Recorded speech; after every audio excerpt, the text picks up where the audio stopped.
Hey, what's up? Welcome to the intro. I'm your host, Jess Huddleston.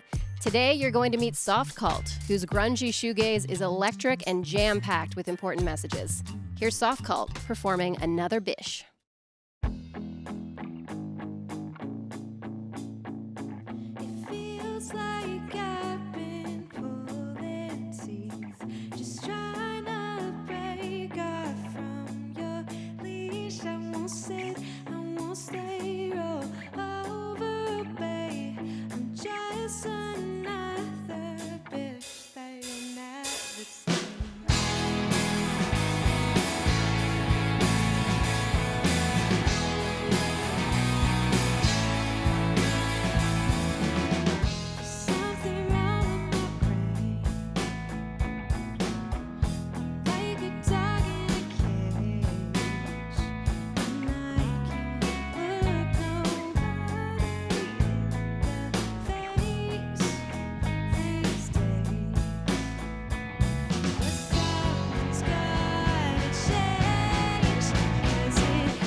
That sounded so good. Thank you. I'm so happy to meet you guys. You too. I freaking love this program so much. Oh, good. Well, we love that. It's so nice to have you here. Mercedes, Phoenix, and who else do we have with us? We've got Brent over there on guitar Brent. And Jetta on the bass. So nice to meet everyone. Thank you for coming in from Kitchener. Yeah, that's Perfect. Love it. You have called your music for mall goths before, which I love so much. I think I would have thought of that differently maybe 10, 20 years ago. And now when I hear that, I think it's music for people who are part of a community, but they have at times felt like outsiders or maybe misunderstood. So tell me what you mean by music for mall goths. I think you pretty much hit the nail on the head. I guess that's kind of how we felt when we were teenagers growing up. Before being goth was cool. Now it's kind of cool. Yeah. It's totally changed. Yeah. But it was not cool when we were teenagers. So it's for that. And then the aesthetic of things, we're really into the 90s, just in terms of our influences, making zines and just, a lot of the bands that are our musical influences are from the 90s. So I think the whole mall goth aesthetic kind of is on brand for Softcult. Amazing. And do you find that that's reflected in the people who are coming up to you and listening to your music and loving your stuff? It's really cool to see who is listening. I'm definitely seeing a lot of young women getting into it, which is awesome. Just really awesome and inspiring for us. A lot of NBs out there loving it. Just, people that are kind of getting into this. I think it's maybe a sign of the times, but a darker side or a grungier, angsty side. For sure. And I love to see it in, like the Gen Zs out there just like using their voice for Yes. stuff. Yeah. And something that I think is also a sign of the times, which I'm loving, and I think you're probably loving too, is how women are dominating rock. The biggest Yeah. rock stars in the world are women right now. You've got Phoebe Bridgers, Lucy Dacus, Wet Leg, Oh, Sharon yeah. Van Etten, Angel Olsen, and I Mhm. think you're a part of that awesome group. So how does it feel for you to be women making rock music in 2022? We don't really know like what the alternative is. Yeah. So I guess Good point. it feels like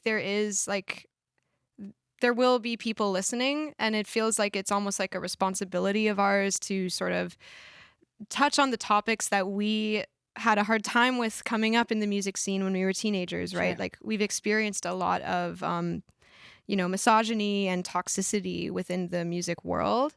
So speaking to that and just raising awareness of it, I think is a big part of what Softcult is all about. If you listen to our lyrics, it's mostly what we're writing about. And we see it as just a responsibility of ours so that hopefully the next wave of riot girls or whatever it is, like, don't have to deal with all that stuff. Yes. So. I'm so glad you touched on Riot Girl, and I would really love to get into your activism after one more song. So tell me about Spit It Out, which you're going to perform next.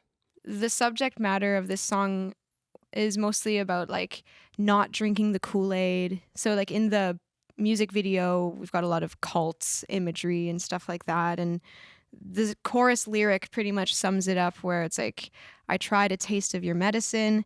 It made me sick. I need to spit it out. So it's basically like these norms, whether it's like gender norms or just like societal pressures that are put on us, like we don't even realize as we're growing Right. up. We're just fed a lot of these things that we're supposed to assume is like, well, that's just the way things are, So right? true. And then if you don't question those pillars of power or institutions, things just keep going that way Yeah. forever. So if you don't, kind of take a step back and be like, well, that's the way things have been, but maybe I can do things my way. So that's pretty much what the song's about. Question everything. Yeah. Awesome. Let's get into it. Thank Yeah, you. Thank you.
I'm so fired up right now. That was Thank you. delish. Thank you. Thank you so much. We talked about the 90s a little bit before, but I'd love to dive back into that, sort of your influences. I hear so much of what I grew up with, you know, grunge, shoegaze. When did you get onto that type of music, and what made you want to make it yourself? Man, I mean, we were born in the 90s, like early 90s, so we kind of missed that whole grunge era when it was really popping off. But then, yeah, Nirvana has always been a really big influence for both of us. I hear that. Yeah. And we grew up with like NSYNC and stuff like yeah, that. So Same. it's like, the you know, opposite, yeah. it's weird to feel like this connection to a time where it's like I can't really recollect it, but we've just over even like the pandemic just gotten so obsessed with documentaries from the 90s, and just lyrically they're writing about issues that I care about now, and Right. that I like, to me there's just so much more palpable than like, oh, we broke up and I hate you now, Right, you know? right. Yeah. There was a lot of substance. Yeah, exactly. I know you're really influenced by Bikini Kill, Riot Girl, Pussy Riot, all of that punk feminist movement, which is so incredible. It's paved the path for so many artists to come forward and be who they want to be. What would you say to women starting out in the genre right now, women who are girls who are considering making music? You have to deal with a lot of crap, I guess, but it's so rewarding in the end too. And I think all the, you know, misogyny and stuff that we've had to deal with, it's worth it when you find people that are just so into what you're doing and so supportive. And, you know, like the guys that we're playing with right now, just like really get behind a movement. And it's more than just playing in a band and like Definitely. music, you know what I mean? It feels like self-expression and activism. Like it's our form of activism. So I'd say, you know, the best way to get over some of the, you know, people that are telling you that it's not your space or whatever is to be the best at what you do. Like just really be amazing at guitar if you're a guitar player, or be amazing at drums if you're a drummer. Like just really kind of shut them up with your skills, I guess. Yes, go off. Absolutely agree. And you produce and record a lot of your music at home. That's so rad. When did you decide that you wanted to take that home, do that yourself? Because I feel like there's a lot of autonomy and comfort and freedom in that. Yeah. No, it started kind of as a convenience thing, just because, yeah, when there were like lockdowns and stuff, we couldn't really book a studio. Right. But yeah, we definitely really like doing it at home now, and it kind of forced us to get better at certain things, like Nice. producing and like engineering and all that stuff. I mean, you do all the producing and engineering. It's like, you know, Fiend's being pretty modest right now, but you literally do all of it. So Amazing. well, No, yeah. but I think like now we're pretty comfortable with it, and I think it just works for us. Like all the things that maybe aren't edited super well, all the little like mistakes to kind of add to the sound and like the character of the Yeah. band. So kind of don't mind it. I'll hear something that I'm like, oh, that was such a bad edit, and then I'm like, but you know what? I kind of like that it was That's a bad real life. edit. It's not perfect. And you said autonomy, and that's exactly what it feels like. It's like independence. It was a very empowering experience for us to learn about these skill sets that we didn't Sure. have before. And it's like, I can do this, you know? I started with knowing nothing, and then just now I feel pretty confident doing stuff. And I guess it's a good lesson to anyone out there watching that you totally can, like, don't put yourself down and be like, oh, but I could never do that. Nice. That's so special. So much of what you're saying, your music, your producing, your lyrics, your social, everything, it really feels like you're taking control of your narrative, which I think is such an important thing nowadays.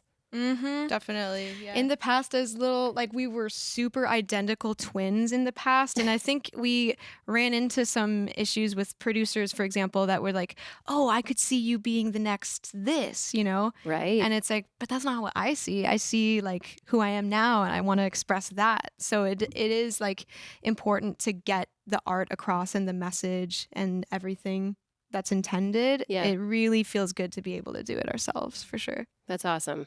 And what's the last song we're going to hear today? We're going to play Gaslight. So this one is about what it sounds, gaslighting. It's something that when we grew up, we had no idea. Like, the term gaslighting didn't really exist. No. So we didn't know what it meant and how to apply that to our relationships. And I guess a message of this song isn't so much to be like pointing the finger, like, look at you, you're a gaslighter, shame. It's more just like turning it inward and thinking about how it feels to be gaslit. Yeah. And then kind of thinking about, oh, do I do this in my relationships, and how can I be better in my relationships and stuff like that. I love that. So the message is also a little bit about that self-reflection. Mm-hmm. For sure. Yeah. Incredible. Well, this has been the highlight of my week and one of our best sessions so far. I'm so happy that you were able to come in and do this. Thanks again for coming in. Thank Thank you. Thank you.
I hope you enjoyed this episode of The Intro. For more, you can hang out here or you can head over to cbcmusic.ca/theintro.